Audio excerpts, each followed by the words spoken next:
Hello and welcome. Today I'm looking at a wonderful story in the Old Testament.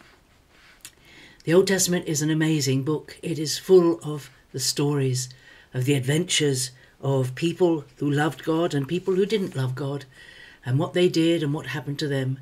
And from the Old Testament we can learn so much to help us. And so we don't actually have to experience all the things they experienced to learn from God how to live and how to approach problems. Now I'm looking at, and if you have never read this chapter about Jehoshaphat, it's in 2 Chronicles chapter 20. The whole of the chapter is about this story. Well, there's more about Jehoshaphat in the previous chapter. Chapter 18 and 19 tells us the story of Jehoshaphat, who was one. He was one of the kings of the southern kingdom. The kingdom of Solomon was split into two under his son Rehoboam and Jeroboam the rebel, who took the northern kingdom and became king, and Rehoboam was on the throne of the southern kingdom. And one of his descendants was Jehoshaphat on the throne of in Jerusalem. And he was a good king, and he sought the Lord with all his heart, and he led the people well. But chapter 20 of 2 Chronicles tells us that an alliance of three tribal people, three groups of people, decided to come against Jehoshaphat in battle. And he was told that a great multitude of people is coming to you. And verse 3 of chapter 20, 2 Chronicles says, "Then Jehoshaphat feared and set himself to seek the Lord and proclaimed a fast throughout all Judah. And Judah assembled to seek help from the Lord. From all the cities of Judah they came to seek the Lord." He proclaimed a fast, and he called all the people together to ask the Lord what to do. This huge multitude of people was coming. He'd been told they were coming, and they hadn't arrived yet, but they were coming.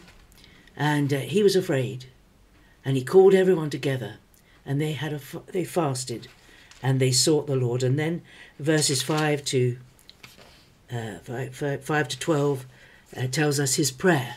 In this prayer, he blesses God, he worships God, he presents the problem to God, and right at the end of it, he says, "We are powerless against this great multitude that's coming against us. We do not know what to do, but our eyes are upon thee." What a wonderful prayer. We can pray that. We may be faced with a situation and we do not know what to do. Well, don't waste time fretting about what to do. That's the key thing. That's a waste of time to fret. Much better, right at the beginning, when the problem presents itself, set yourself to seek the Lord. And to say, "Lord, this is overwhelming. This situation is enormous. I have no idea what to do. We are powerless against this great multitude. We do not know what to do, but our eyes are upon thee." Look to God for the answer.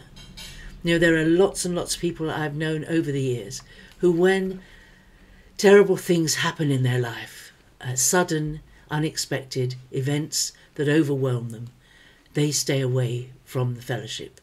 They withdraw. They become like a tortoise, and they withdraw into their shell, and they don't talk about it, and they don't pray about it, and they don't meet with others to pray about it.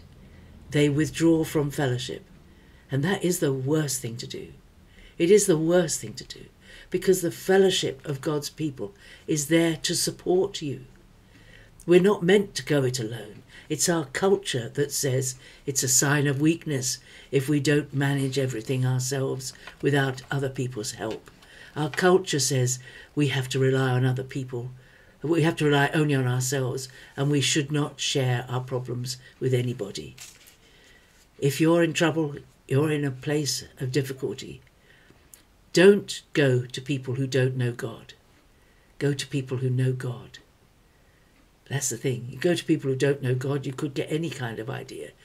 But Seek the Lord with other people. Pray alongside other people.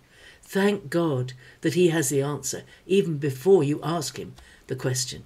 Thank him that he is powerful, all powerful, that he knows what he's doing, that he has the answer, and ask him to show you what to do. And that's what Jehoshaphat did. And a prophecy comes through one of the men of God that they won't need to fight these enemies, that God will give them the victory, that they have to simply stand still, praise the Lord, and watch the victory come. Now, that might not be the answer that God gives to you when you say, we don't know what to do, but our eyes are upon you. Show us what to do, Lord. He may show you something else, but this was what he showed Jehoshaphat, that they should praise the Lord. So the next morning they went out to meet with them. That's in verse 20. And he set up the singers, and those who were to sing to the Lord went before the army, singing, Give thanks to the Lord, for his steadfast love endures forever. They began to sing and praise, and the three groups of people that were coming against them suddenly turned on each other.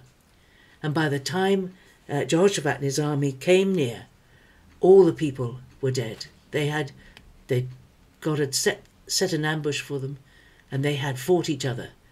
And it took them 3 days to take the spoil back to Jerusalem. So great was the victory. And so God gave Jehoshaphat rest around him. But then at the end of the chapter, he has everything is good, everything is comfortable, everything is good. And in verse 35, Jehoshaphat joined with Ahaziah, king of Israel, who did wickedly. He joined him in building ships to go to Tarshish. That was to get more trade. And they built the ships at Ezion-Geber. And then there was a prophecy that came to Jehoshaphat from God, which said, because you've joined with Ahaziah, the Lord will destroy what you've made. And the ships were wrecked and were not able to go to Tarshish. So when things were good and comfortable and peaceful, Jehoshaphat didn't ask the Lord whether he should make an alliance with Ahaziah in the northern kingdom. He simply did it, and he got ships built to extend his kingdom and his power, and God was displeased with him. So when things were good, he did not seek the Lord about what seemed to him a simple thing. I want some ships, I want some more trade, I'll just make an alliance with Ahaziah. And it was the wrong thing to do. So we have to be careful that when things are going well, we still consult the Lord over what we should do. We don't only consult him when things are difficult.